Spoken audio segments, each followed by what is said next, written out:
And if you're joining us now, we're just getting into our first conversation for the morning. And as we mentioned before the break, we are now joined in our studio by the new director for the Institute of the Creative Arts, Kim Vasquez. Good morning. Morning, Director. Morning. Congratulations. Congratulations. Thank you. Yes. And one of the conversations that we've been having surrounding Niche, not just here on the show, but just on a regular basis, is that we were slowly starting to see the Institute of Creative Arts come back to life, yes. Particularly in the midst of COVID. And now that we are not out of the pandemic, but you know, we're back to regular hours, regular regulations. As the new director of the Institute of Creative Arts, what do you think was missing, and how do you plan to put yourself forward in order for us to make those gaps come back to life? Definitely what was missing was everything caused by the impacts of COVID-19 on the performing arts. You mean just the name performing arts, you know, you need that audience. And I think we were gaining momentum where a lot of creatives, a lot of cultural workers and artists were seeing where they could become entrepreneurs, where they could make a livelihood, where their craft was sustainable. And when COVID hit, the impact was severe. A lot of artists I know struggled with emotions. They had projects lined up. They had bookings lined up. Some of them were going into cultural tourism. And all of that just came to a grinding halt. And you know, it was like, okay, well, what now? It's like you take 2 steps forward and then you take 3 back. So I think that definitely it's a sigh of relief as we move towards hopefully what is a post-COVID time frame for intense recovery. And we've been pushing that from last year. You know, all of our activities that we had at ICA, we had Resilient Dance, which spoke to the resilience of the dance community. We are looking, as we go towards the Christmas season, to bring together all the music students and schools from across the country in concert again, because, you know, I mean, I think the performing arts teachers were the ones that really held it together, the glue, especially for children and youths that were already engaged in music education or dance education. They didn't miss a beat.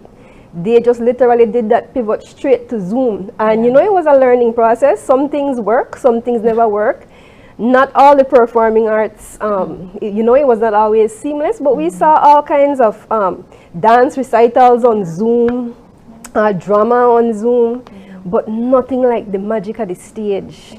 Nothing like that dynamic when you have that audience in front of you. And for those of you that, you know, I love to see all of them pop-ups that are happening. Yes. I like to see, and we know it, you know, during Music Week we try to put that even to the musicians. Musicians can pop up as well. And so I love to see that, you know, as more of the little markets happening, that they incorporate pantempters, that they incorporate music, that some of the musicians are now popping up on their own. And so I think that this is just a really remarkable time. And it's a comeback, for certain it's a comeback. And for us at ICA, we want to just maintain that momentum, not lose it. Because one thing we can say proudly at ICA is that we never, even all 2020, I can remember we attempted to even maintain our summer arts program for children. It was right in that little lull where we came out for a little while. But you know, we did our summer camp that year. We didn't have one single outbreak. And you know, and we were very pleased that we were able to do that for children. So it's for us, it's just to maintain that momentum, you know. Despite the pandemic and one of the leading factors of the National Institute of Culture and History is that it is not just the Institute of Archaeology, it is a factor of several branches, ICA included. And prior to the pandemic, for the longest time, we didn't really hear from ICA. And so how do you suspect moving forward we will be able to hear more from ICA as a forefront of a new economy to drive the economy to a different direction?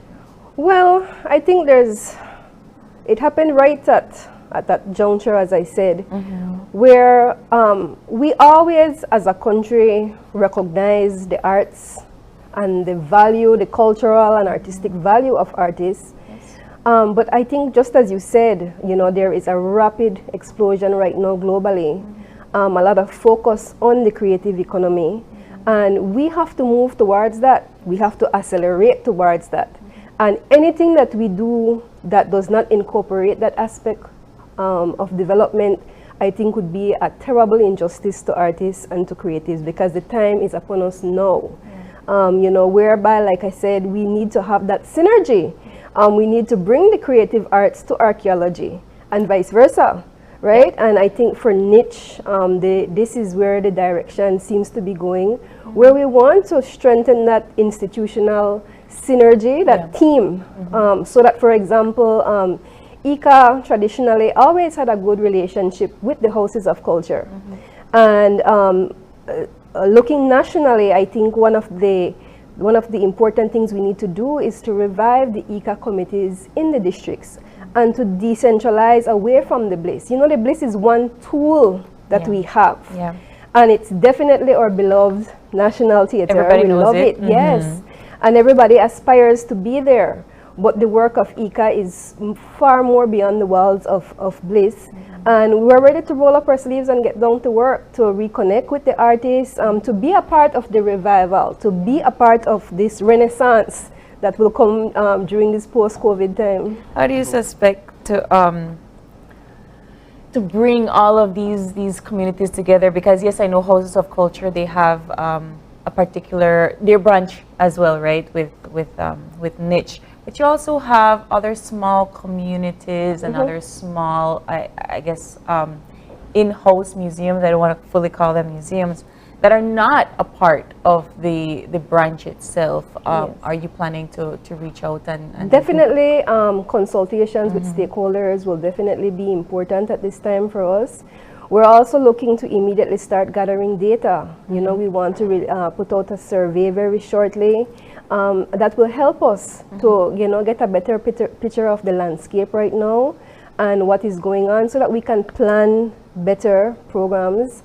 But I think, like I said, it's more getting outside and reconnecting with the communities and making sure that creatives, that, you know, artists that are in rural areas, like you said, access the training and the opportunities. That is also a component of ICA. Because while we are always about showcasing and creating that enabling environment, a big part of what we need to do is to continue to train and to help artists to reach that professional development, so that they can, you know, become artists in their own careers. And I'm sure that some of our viewers also will want to know a little bit about you. So why don't we talk a little bit about you and your work in the creative arts over the years, and also a little bit about your vision for where things can go in the future. Okay, well, I am a writer. I think that is the way most people know me. For a long time, my concentration was theater when I was a high school student. That's where I came to life. I can remember Curtis Gillett. At the time it was Arts Council. Palote had this drama meet, and I would take part annually and I would win awards. And that was before the time of internet, and plays were not easy to come by. And the Belize National Theatre Company was very active during that time. And I can remember Curtis taking me under his wing, and he would come to visit me at my home and bring me plays. And interestingly, at that time, there was no Bliss, because the Bliss had gone on to under renovations, and the Arts Council was at the Macmillan Building on Regent Street. Yes, and then you had Miss Bev came back, and then they had something called Antiques in the Backyard. And, you know, I just wanted to be a part of that so much. And, you know, and so he started to encourage me to act. And then I went very inward, and I think I found that the reason was that my true passion was really to write plays. And from there, it branched off into screenwriting. I think most people will recall No Matter What. Yes. Yes. I still get recognized a lot for that. You know, and, you know, that was really an intense period of growth for me. I actively and independently pursued whatever training I could get my hands on in screenwriting. And that is how I came to Niche. I came to Niche as a screenwriter and a producer with the intentions to produce cultural documentaries. But, you know, I always too enjoyed working with youths. And so I was naturally gravitating towards, you know, programs or activities that were, you know, and also wanting to be like, I'd have my eye, like there'd be like Summer Arts Institute, and I want to teach creative writing. Nobody teach creative writing for youths. Let me do that, you know? And so I think within a year and a half, I had moved over to programs, and I became the youth development officer. And, you know, I mean, I can remember thinking that the National Festival of Arts was so tedious and I will never come to love this thing. And within my first Festival of Arts, I had so many ideas. I wanted to implement this concert. I wanted to bring back adults. I wanted to put different programs in there and expand the Festival of Arts. And, you know, for over a decade, that was my passion, you know, developing the Summer Arts Institute. After Mr. Leroy Green, who was my counterpart in the Ministry of Education, and who I worked closely with for a number of years, retired. You know, we had this concern of how will we train teachers to make sure that the Festival of Arts continues to grow and everything. And, you know, he continued to train facilitators, artists that wanted to teach, and then we took up the job to go out into the districts, and we were doing that right up until COVID hit. You know, and then we tried to do it via Zoom as well.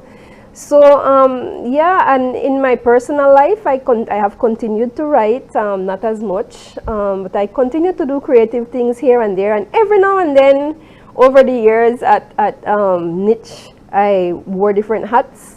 So simultaneously as being a program officer, I would get the little opportunity for like recently to direct the Lord Rayburn Living Legend concert. That was right up my alley because I like directing and producing live shows. I love the magic of theater. I love seeing all the components come together.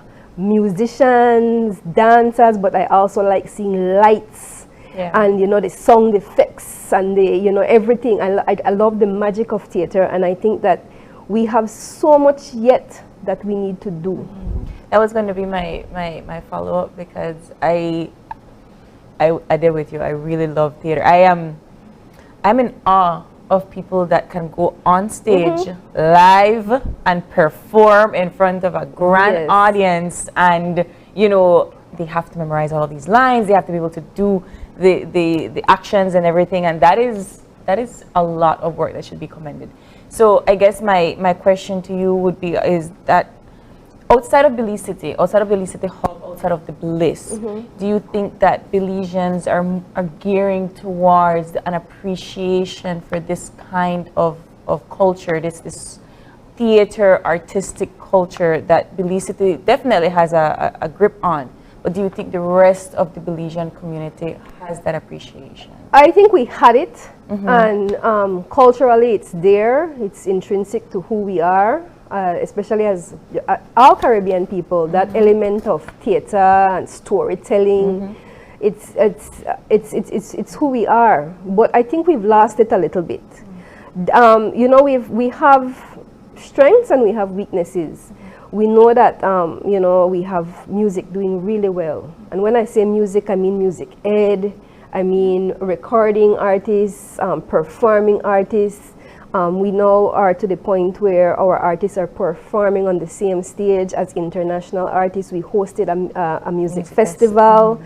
So we're doing really well. I know that some of them, a large number of them, I think something like 25 of them recently did business development training as well to become certified in that area.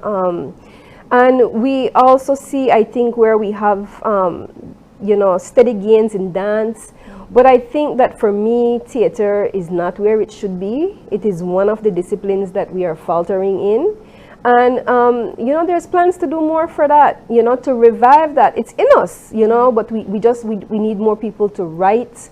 And we need more players to come to the stage. And we need more shows. You know, we need to create, but I think the part of it is creating that environment and putting the pieces together that will enable this to happen, you know, in a creative way. The cultural and creative sector is not known for its money-making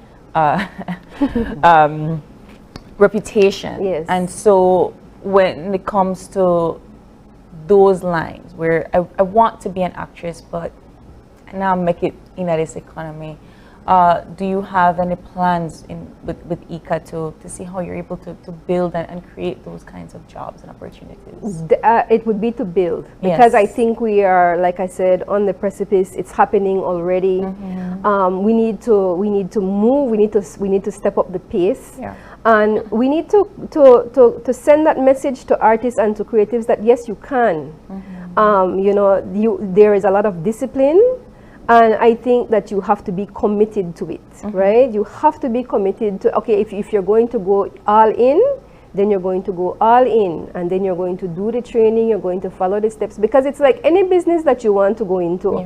I can wake up this morning and say I want to open a coffee shop, and if I don't prepare, if I don't do the necessary background checks, if I don't do the training, my business is not going to succeed. Absolutely. And so if I say I want to pursue dance as a career, but I just do it willy-nilly, you know, like a hobby, and I don't take it seriously, and I don't show up, and I don't meet my work commitments. And when training opportunities are presented to me, I don't take them seriously because, oh, I talented, I bright, I have it, you know. So I never develop my technique, you know. Or as a musician, I never go for that vocal training, or I never go for that business development. When I see BTB or Beltrade having trainings, I don't go. And then afterwards, I sit down and I cry and I wonder why I didn't get these opportunities, right?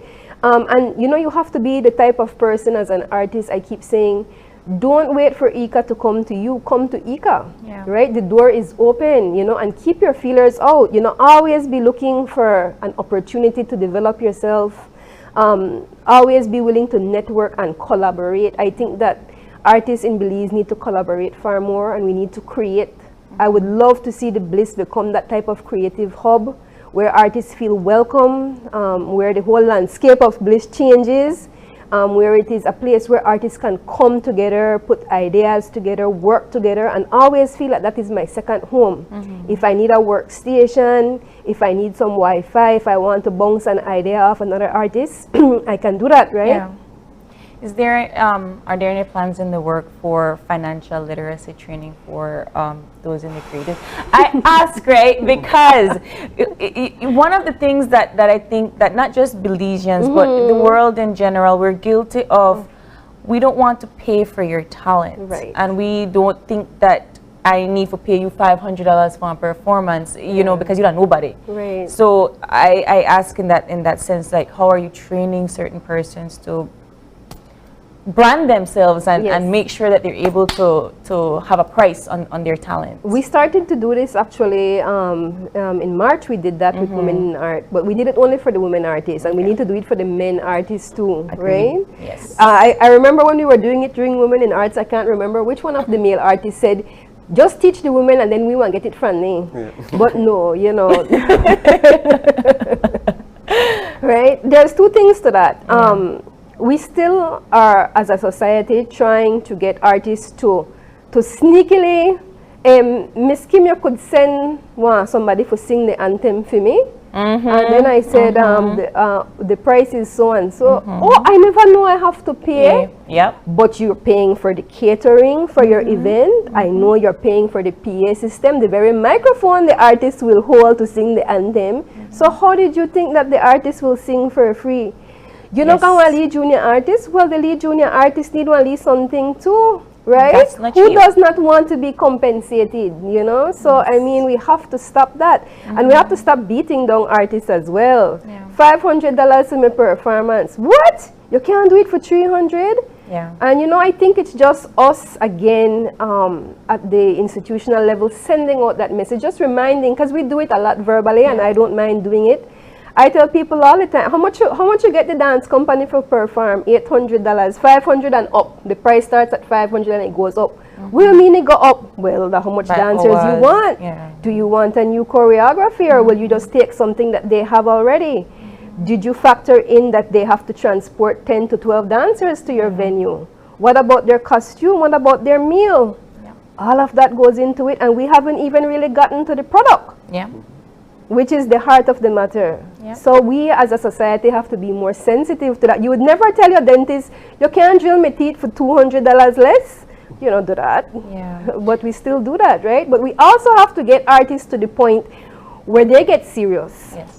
You know, we recently did some projects where they have to sign agreements, and then they just, some of them just want to casually break these agreements. Yeah. So you complain sometimes that promoters don't treat you fairly, that I want my down payment and I won't.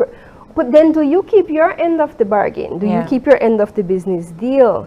And what are you doing? Or do you have a proper email address? Do you have a bank account? And these are some of the things, like I said, there are challenges to achieving some of these things. Even looking at monetizing their music, we know there are challenges, and we want to help to fill those gaps. Walk you through the process, you know. Maybe we can partner, like I said, a program to help. Bank account continues to be a problem, right? Many artists don't have a proper bank account. They don't have a proper phone still yet, you know, or the phone number change every week, you know. So, you know, there are challenges, right? But this is what ICA is here for, to have that personal touch, not to be this looming institution, but to really work closely with artists on a one-on-one basis. And you know, some of the same issues that you talked about are we often speak about them also in the context of people not willing to, let's say, you know, pay or do anything for artists, local artists from Belize, when they don't have an issue with, you know, doing it for people from abroad. Yeah. And can you talk about, you know, the importance of not only developing our own local, you know, product, you know, whether in any sort of arts, and why we need to overcome that sort of a mentality? We need to be pushing not only to, like you said, to professionalization and to having opportunities for job creations for artists, but we need to, I think what you're asking me is, are we able to get them to the point where they are export ready, where they can perform outside of Belize and they can access those opportunities? And the answer is yes. We don't do it enough, and we have to ensure that there's always a balance, because, you know, we don't want to say we don't want to bring in any foreign artists on the stage. We don't want to get that way, because then we must always be thinking that any festival that happens in the Caribbean, it is our challenge to rise to that level, to be invited or to meet the criteria, and vice versa, right? So we want to always be able to say, okay, there is a balance, that if we do a festival, that if we have an event and we're inviting foreign artists, that we also incorporate Belizean artists. But I think the problem is that too often they're treated as second-class citizens. Yes. And that is where we run into problems. It sends a bad message to the artists, and it sends a bad message to the entertaining public. You know, where you know, I almost don't show up at a certain time because all at a Belizean artist when they perform. And you know, our artists are good. They're really talented, and they've come a long way. And I think that you know, we just need to create more opportunities for them to be on the stage. Not all of it can be ICA. We have to work with the promoters. We have to encourage other people to create these opportunities. But definitely on the development end of it, on the training end of it, we can help so that they are more able to be seen as, okay, you are able to sell yourself. It's one thing for a promoter to put you on a lineup, though, but can you sell? A lot of people could like your music on Facebook, could give you likes and shares, but when we put your name on a flyer, will they come? Will you sell tickets? And we're trying to get, these are some of the discussions we have a lot with artists, and get them to understand that you need to be able, and you need to push, and it gets serious about the business aspect of it. right? You want so and so to put you on a lineup for a concert, but what will you do to seriously help market it? Will you push tickets, or do you just want to be on the lineup and I show up, you know? So there's a lot of things to it there, you know, even the preparation, the rehearsal, and getting ready. Yeah, those are the things that will, I think, make or break whether you become on par with international artists. One of the things that I like that they were bringing up the rehearsal for the music festival, because I enjoyed our Belizean artists for the music festival, and I was wondering if there was a space where just to talk about promoting and so forth, perhaps putting them on the radio or something to that effect, where they would be heard nationally, not just in the hubs where social media exists only. They are, you know, they are, and again, we give credit to a portion of the music industry that does not get enough recognition for this, are our DJs. Yes. Because our budding music industry is unique in that they rely on that relationship with the DJs, and a number of radio stations, the DJs, they do have large and lengthy segments where they play only Belizean music. And this is just something in recent years, right? But, and you know, they should be commended for that. You know, I know several of them that also do it on the web, where they are promoting the music videos, you know, they're promoting the artists. And what we have been trying to say is, okay, do that. But then let's move towards digitization. Let's get you on, you know, Spotify, so that you can earn revenue from your music. Do all of those things, but let's make sure that you are dotting the I and crossing the T, that you can actually be earning revenue, and also looking at branding and merchandising as we try to do during Music Week. To look at some of the trends in the music industry, there is no reason why we cannot follow the global trends. We know that merch is huge, continues to be huge, right? Everybody want a t-shirt. Everybody want a t-shirt. So, you know, these are things that, like I said, we have a number of our artists that I think are ready to take that step with moving off into different things, you know, and don't be afraid, like I said, to step aside and try something new. You look at somebody like Buju Banton internationally, that has totally gone into fashion. You know, he moved off from just having merch, and I think earlier this year he has a line. He has a line, and he did a fashion show. He couldn't travel to the US for his own fashion show, but believe you me, he had a fashion show there in Florida with models on the runway. You know, so I mean, once I think that they get into seeing themselves as and their work as products, I think once that mental shift is completed, we will see the creative economy really take off.